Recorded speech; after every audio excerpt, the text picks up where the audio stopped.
Hello, j'espère que tu vas bien. Moi, je suis remplie de gratitude parce que je sors d'un 2 jours de formation avec mes clientes qui était juste incroyablement puissant. C'est fou à quel point notre voix est révélatrice de ce qu'on vit à l'intérieur de nous. On faisait un 2 jours de formation dans un de mes accompagnements où est-ce que le but, c'était d'amplifier sa force intérieure pour communiquer, pour prendre la parole. Parce que, tu sais, on a bien beau faire plein de techniques. On a bien beau avoir des techniques de voix, des techniques de body language, des techniques pour structurer son message. Et tout ça, c'est vraiment bon, c'est ce que j'enseigne, mais il y a quelque chose qui va toujours se ressentir, puis c'est l'énergie qu'on porte quand on s'exprime. C'est l'énergie qu'on a quand on parle, quand on prend la parole. Et ce qui est vraiment intéressant, puis ce qui a été le plus puissant dans ce 2 jours-là de formation, c'est qu'il y a beaucoup de femmes qui se sont livrées pour la première fois, qui ont nommé des choses qu'elles n'avaient jamais nommées avant. Que ce soit quand elles étaient jeunes, elles se sont fait dire des choses comme tais-toi, arrête de parler, prends pas trop de place, t'es too much. Elles se sont fait dire des choses par leurs parents ou encore par un conjoint qui a peut-être été violent ou encore par quelqu'un dans leur vie qui a réprimé leur voix. Et il y a plein de choses qui font que dans notre vie, on réprime notre voix et ça a un impact sur nos prises de parole.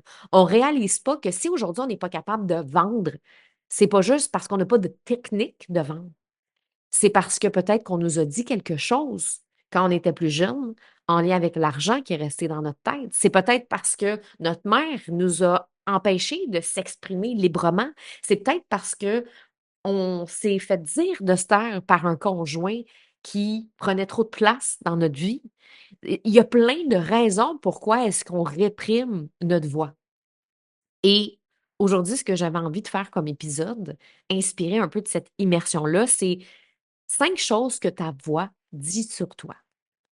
Et là, quand je te parle de ta voix, je parle beaucoup de ta voix vocale. Quand tu t'exprimes, on entend la confiance d'une personne à travers la voix. On entend la puissance d'une personne, les vibrations d'une personne, la fréquence d'une personne à travers sa voix. Donc, quand il y a quelque chose qui ne va pas, ça veut aussi dire quelque chose. Et c'est ça qu'on va explorer ensemble aujourd'hui parce que c'est un des sujets qui me passionne, comme tu le sais. Et ce que j'ai le goût de dire, c'est que ta voix est non seulement révélatrice de ce que tu vis à l'intérieur de toi, mais c'est aussi l'extension de ton identité. Donc, si tu as de la difficulté présentement à quelque chose, si tu as de la difficulté à vendre, j'avais une cliente justement qui me disait qu'elle avait cette difficulté-là présentement. Elle était comme, on dirait que j'y arrive pas. Et là, il y a plein de croyances qui arrivent, tu sais. Ah, ben là, c'est à cause de ça, puis de ça, puis de ça. Puis c'est rarement les vraies raisons. C'est jamais de la faute aux stratégies, puis aux médias sociaux, puis aux techniques si on réussit pas. C'est souvent beaucoup plus profond. Et on va y aller avec 5 problèmes au niveau de notre voix. Le premier problème, c'est la voix éteinte. Ça, je l'entends beaucoup dans mes accompagnements. Les filles arrivent avec une belle voix, mais une voix qui n'est pas ouverte, qui n'est pas affirmative à 100%. Et on le sait à quel point une voix affirmative, c'est ce qui vend. C'est ça qui fait qu'on va vendre nos produits, c'est ça qui fait qu'on va vendre nos services, c'est ça qui fait qu'on va closer un deal. Parce que on est tellement confiante que ça se ressent. Mais quand on a une voix éteinte, quand on a cette voix-là qui est un peu moins affirmative, les gens ressentent ce manque de confiance-là. On peut avoir une voix douce et puissante et forte, mais on peut avoir aussi une voix qui est éteinte. Et la raison pourquoi notre voix est éteinte souvent, c'est un manque de confiance. C'est un manque de confiance en nous. La peur du jugement aussi. On a tellement peur d'être critiqué ou rejeté que notre expression est plus réservée. On se limite dans notre propre expression. Et des fois, ça peut être juste dans certains contextes, hein, parce que moi, j'ai des filles, des fois, qui viennent me voir et sont comme, tu sais, Steph, moi, là, mais j'en ai une récemment qui est venue me voir qui m'a dit, Steph, je suis super à l'aise, moi. Amène-moi à radio, amène-moi faire des podcasts, amène-moi même à la télé, j'ai aucun problème avec ça. Mais faire du stage, ça me challenge. Donc, la voix de cette cliente-là pourrait être éteinte sur le stage, mais pas dans un podcast ou à la télé parce que ça la stresse pas. Fait que des fois, c'est juste dans un contexte, puis c'est intéressant aussi aujourd'hui de voir, OK, mais ma voix est éteinte dans ce contexte-là, mais pas dans ce contexte-là. Donc, ça aussi, c'est intéressant. Fait que quand notre voix est éteinte, puis qu'on prend pas toute notre place dans notre voix, c'est un manque de confiance, peur du jugement ou le sentiment de ne pas être à la hauteur. Tu sais, cette espèce de conviction-là qu'on a quand on vend quelque chose, quand on le sait c'est quoi notre valeur, ben on peut aussi avoir une conviction intérieure de ne pas être à la hauteur, de ne pas mériter d'être entendu. Donc, dans ce temps-là, notre voix est éteinte. Deuxième problème, c'est les extinctions de voix. Hey, moi, c'est fou parce que je l'ai eu longtemps, ça. Et c'est mon problème à moi, j'ai tout le temps peur de perdre la voix. Et récemment, en fait, tu as peut-être écouté un de mes épisodes de podcast, v'là 2, 3 semaines à peu près, où est-ce que je disais, je pense que j'ai pas retrouvé la voix depuis mon événement. Puis c'est spécial parce que, oui, j'ai fait un événement, j'ai crié, je le sais que j'ai blessé ma voix. Puis je sais qu'il fallait que je fasse attention. Et là, je suis en train d'envoyer un message à une des coachs vocales qui est dans mon équipe. Puis j'ai dit: «J'ai tellement peur d'avoir fait quelque chose de pas correct. J'ai tellement peur d'avoir brisé ma voix puis de plus jamais être capable de le retrouver. Puis j'ai tellement peur de ça. Puis tout d'un coup que je suis plus jamais capable de retrouver ma voix d'avant». Puis et là, en toute vulnérabilité, je lui ai partagé comment je me sentais. Puis elle me dit: «Écoute», elle dit: «Je t'écoute là, puis» elle dit: «J'entends pas qu'est-ce qui est différent dans ta voix, puis je trouve que ta voix est puissante», tu sais? Et là, ouf, ça m'a rentré dedans. Puis depuis ce temps-là, depuis cette conversation-là, plus de problème avec ma voix. Moi, c'est très émotionnel, ma voix. Parce que ma voix, c'est comme si, je l'ai dit dans un autre épisode, hein, quand on parlait de voix authentique, quand on parlait d'authenticité, ben, pour moi, ma voix, c'est mon identité. Si je perds la voix, si je perds mon instrument principal, il n'y a plus rien dans ma vie. Je monétise plus, j'ai plus de clientes, j'ai plus d'impact. Fait que, tu sais, pour moi, c'est gros. Fait que moi, quand je perds la voix, c'est que je vis beaucoup de stress et d'anxiété parce que je me mets une grosse pression. Imagine. Si j'ai plus de voix, je pourrais plus rien accomplir dans le monde. C'est gros, c'est une méchante pression que je me mets. Donc, souvent, les extinctions de voix sont liées à des stress et anxiétés émotionnelles et mentales, souvent liées à une forte pression. Fait que quand on est des filles de performance, ça se peut qu'on fasse des extinctions de voix. Si tu veux vraiment performer aussi, il y a quelque chose qui est vraiment important pour toi, tu peux perdre la voix. Moi, je perdais souvent la voix dans des moments hyper importants dans ma vie, genre première journée à Rouge FM, je parle comme Éric Lapointe. Autre chose que peut révéler une extinction de voix, c'est une peur de l'échec aussi beaucoup. Ça peut être aussi, de l'autocensure. C'est comme si on veut réprimer sa voix par peur de dire quelque chose de mal, par peur de pas dire la bonne affaire. Donc, tu sais, je veux quand même dire que les extinctions de voix, ça peut être des bactéries, des infections. Donc, ça se peut, là. Tu sais, ça se peut que tu aies un rhume, une bronchite. Tu sais, c'est possible, là. Je dis pas que c'est seulement émotionnel, mais il y a une partie qui l'est. Puis moi, je sais que ça l'était. Parce que je n'étais pas malade quand j'avais des extinctions de voix, là. Souvent, c'était quand j'avais quelque chose de très, très important pour moi que j'en avais. Fait que c'est là aussi de voir quand est-ce que tu as des extinctions de voix. C'est dans quel contexte, puis est-ce que ça arrive parce que tu as le rhume ou ça arrive parce que clairement, il y a de quoi qui va pas? Donc ça peut être vraiment intéressant. Troisièmement, troisième problème, la voix rauque. La voix rauque, ça, je l'entends de certaines filles qui viennent vers moi, qui viennent dans mes accompagnements et ils ont une voix rauque. La voix rauque, autant que ça peut être sexy si on écoute du rock and roll, autant que la voix rauque, ça peut être aussi un signe d'épuisement. Un signe d'épuisement spirituel, émotionnel. Tu sais, souvent quand on se lève, on a une voix rauque, mais si tu as une voix rauque qui perdure dans le temps, mais ça peut être que tu es fatigué puis qu'il y a un déséquilibre entre tes besoins personnels et professionnels. Parce que moi, j'ai eu aussi la voix rauque parce que dans les moments où j'avais des instinctions de voix, souvent, je faisais de la radio puis j'avais la voix rauque. J'avais une voix très rauque qui venait de mes longues soirées de party quand j'avais 19, 20 ans.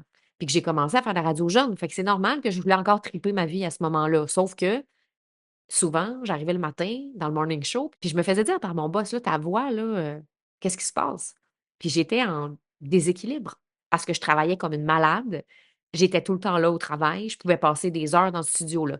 Moi, si je travaillais le matin, là, je pouvais passer mes journées dans le studio de radio, le soir dans le studio de radio. Mais tu sais, j'étais passionnée, sauf qu'en même temps, Je faisais des gros parties le week-end, puis ça faisait en sorte que j'avais un déséquilibre dans ma vie.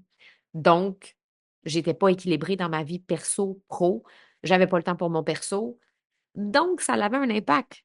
J'avais une voix plus rauque à ce moment-là. Ça peut être aussi, un manque de soins personnels, dans le sens que on néglige ses propres besoins de repos, de récupération. Moi, je me reposais pas dans ces moments-là, là, et j'avais la croyance que le travail, c'était plus important que ma santé. Mais en fait, c'était pas ça la croyance. La croyance, c'était: «Si je veux réussir, il faut que je travaille fort». Mais c'est ce qui fait que cette croyance-là était tellement présente que ma santé prenait le bord. J'étais jeune, je me disais: «J'ai pas besoin de prendre soin de ma santé à 19 ans», là, tu sais? Fait que, tu sais, c'était pas tant une croyance contre la santé que ma croyance, c'était le travail avant tout. Puis, c'est d'ailleurs cette croyance-là que l'effort constant, le travail, travailler fort, travailler dur, toutes ces croyances-là peuvent être associées à la voix rauque. Ensuite, on a la voix tremblante. La voix tremblante, ça, je vais l'entendre beaucoup chez des filles qui vivent l'anxiété quand vient le temps de prendre la parole. Donc, ça, la voix tremblante, c'est un stress intense. Tu sais, tantôt, je parlais d'anxiété. Mais la voix tremblante, c'est un stress intense. Ton cerveau est en état d'alerte avancé. Quand on entend une voix qui tremble sur un stage, quand on entend une voix qui tremble dans un podcast, c'est que la personne est vraiment en stress intense.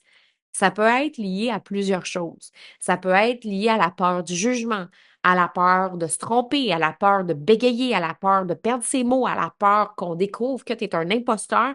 Et quand la voix tremble, c'est qu'il y a quelque chose de toi que tu as peur qu'on voit.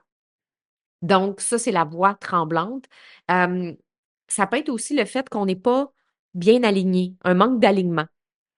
Parce que quand on a un manque d'alignement dans le corps, quand on a un manque d'alignement dans le body language, puis qu'on n'est pas bien positionné, ça peut aussi faire en sorte que notre voix va trembler. Il y a des filles qui arrivent des fois, dans des exercices, dans des labs que je fais de prise de parole, de pitch, qui tremblent de la voix et sont pas dans un stress intense, mais ils tremblent quand même de la voix, mais parce que leur posture est pas bonne. Fait que ça, c'est une des raisons aussi. Et la voix tremblante vient aussi avec un doute de soi, un sentiment d'insécurité par rapport à ses compétences ou à sa valeur. Tu sais, quand on n'est pas capable de reconnaître sa valeur, ça peut affecter notre capacité à communiquer avec justement assurance. Un autre problème, c'est la voix terne. Et juste pour que tu saches c'est quoi la différence entre la voix terne et la voix éteinte, la voix éteinte, c'est vraiment plus la voix timide, où est-ce qu'on a l'impression que la personne ne prend pas pleine possession de sa voix, elle ne parle pas fort, prend pas trop de place, mais la voix terne, c'est une voix qui est plus monotone. La perception qu'on peut avoir quand quelqu'un a une voix terne, c'est qu'elle n'est pas passionnée par ce qu'elle fait. Tu sais, moi, quand je parle, souvent, j'ai cette voix-là passionnée, tellement contente de te parler de ces sujets-là. C'est ce genre de voix-là qu'on veut entendre. Si tu parles de ton expertise comme ça, puis que tu me dis que tu aimes vraiment ce que tu fais, ben, je sais pas à quel point je te crois. J'aime vraiment ça, moi, ce que je fais. Ben, ça paraît pas. Ça, c'est une voix terne, une voix qui est monotone, qui manque de couleur, qui manque de chaleur, qui manque d'énergie. Et la voix terne, elle veut dire plusieurs choses, en fait. Des fois, c'est une absence réelle de passion, dans le sens que, tu sais, quand on est passionné par notre sujet, qu'on est passionné par notre business, ben moi, ça m'est arrivé de l'avoir la voix terne. C'est sûr qu'avec mon expertise en prise de parole, je pense que je suis même pas capable d'avoir une voix terne à 100 puis d'être monotone dans un live, une vidéo. Par contre, je peux dire qu'il y a eu certains moments où ma voix est un petit peu plus terne parce que je m'étais comme déconnectée à la passion du pourquoi je travaille dans ma business. Fait que quand on est déconnecté de notre pourquoi, qu'on ne sait plus pourquoi on fait ce qu'on fait. J'ai une cliente justement récemment qui est en changement important, identitaire dans son entreprise. Puis là, vu qu'elle est en train de faire des switches importants, je le sens que sa voix, elle est terne. Quand elle me parle de ce qu'elle fait aujourd'hui, c'est terne parce que je sais qu'elle s'en va ailleurs, mais tant qu'elle n'aura pas fait ce switch-là, elle va garder cette voix-là. Donc, la perte de connexion avec ce qu'on fait, avec son why, ça a un impact. La voix terne vient aussi de ce désir-là, en fait, de cette tentative-là de vouloir se conformer. Donc, la voix terne, on l'entend beaucoup dans les voix professionnelles. Des filles qui vont faire des vidéos sur les médias sociaux, mais dans une voix très professionnelle. Alors, je vais te parler aujourd'hui de ma gamme de maquillage incroyable. Je vais te présenter ça. Et la voix, elle est belle, mais elle est terne. Il n'y a pas de passion, il n'y a pas de conviction, il n'y a pas d'énergie, il n'y a pas de couleur. Puis ça, c'est vraiment parce qu'on a peur de ce que les gens pensent et on veut se conformer. Donc, on préfère dire ce que les autres veulent entendre plutôt que ce qu'on ressent vraiment à l'intérieur de nous parce qu'on a la chienne d'exposer sa vulnérabilité. On a peur de faire une erreur, on a peur de dire la même mauvaise chose, fait qu'on se prend une voix terne de manière inconsciente, mais on n'arrive pas à connecter émotionnellement avec les gens. Et une autre affaire, c'est quand les filles doutent de leur message. Si ton message n'est pas assez puissant, comment veux-tu avoir une voix qui est affirmative, une voix qui est passionnée? Souvent, les filles qui rentrent, par exemple, dans Oratrice, elles ont un bon message, mais il n'est pas puissant. Il y en a qui ont des messages puissants, mais je dirais qu'un grand pourcentage ont un bon message, mais ne réalisent pas toute la puissance qu'elles peuvent amener dans leur message. Et tant qu'elles n'iront pas installer cette puissance-là dans leur message, elles vont rester un peu ternes dans leur voix parce que il manque quelque chose. Il manque quelque chose dans leur message et elles doutent même, elles-mêmes sont comme, il me semble que mon message, je le sais qu'il est puissant, je le sens qu'il est puissant dans mon corps, mais je ne suis pas capable de le dire comme j'aimerais le dire. Il y en a beaucoup que c'est comme ça quand elles arrivent dans des accompagnements. C'est comme elles savent dans leur corps, elles savent dans leur tête qu'elles ont un méchant bon message, mais quand elles arrivent pour le verbaliser, ça sort pas aussi hot que ce qu'elles aimeraient que ça sorte. Donc, ça, c'est ce qui fait que les filles vont avoir une voix terne. Fait que ce qui est vraiment intéressant, c'est qu'on peut toutes se retrouver dans ces voix-là à certains moments de notre vie, selon certains contextes. Fait que je t'invite à te poser la question, en ce moment, est-ce que tu te reconnais dans une de ces voix? Parce qu'aujourd'hui, ce que je voulais vraiment te partager, c'est qu'est-ce que ces voix-là ont à dire sur toi? Donc, si je répète les différentes voix, la voix éteinte, c'est souvent un manque de confiance, la peur du jugement, le sentiment de ne pas être à la hauteur. Extinction de voix, ça vient souvent avec le stress et l'anxiété de performance. Ça vient avec l'autocensure, ça vient avec des peurs comme de l'échec, par exemple. La voix rauque, ça, c'est un épuisement souvent. Un épuisement personnel, un épuisement professionnel, un manque de soins personnels. On ne s'occupe pas beaucoup de sa santé. Ça peut être aussi la croyance qu'il faut travailler fort et dur pour réussir. La voix tremblante vient d'un stress intense. On a peur vraiment de prendre la parole. Ça peut venir d'un manque d'ancrage aussi, manque de solidité et le doute de soi-même. Et la voix terne, c'est souvent l'absence de passion. On est en désalignement, on veut se reconnecter à notre why. Ça peut être aussi doute par rapport à son message actuel, il n'est pas assez puissant. Et le fait de vouloir se conformer, d'avoir un ton plus professionnel. Si tu as envie d'aller travailler tes voix, si tu as envie justement d'être capable de t'exprimer à la hauteur de la femme que tu es, puis que tu as le goût que ton message te permette de monétiser ta business. C'est ça que tu veux. Tu veux être capable de vendre avec facilité, avec passion, avec conviction. Tu veux aller faire des conférences sur des stages puis que les gens fassent Oh my God, ça, c'est une conférencière incroyable. Tu as envie que les gens écoutent tes podcasts puis en redemandent. Si c'est ça que tu veux, ben je t'invite à prendre un appel avec mon équipe parce que c'est ce qu'on fait présentement. On t'aide à déployer ta voix pleinement pour que tu puisses vendre. Et ce qui est le fun, c'est que dans mon accompagnement oratrice, tu peux venir choisir qu'est-ce que tu veux travailler avec nous.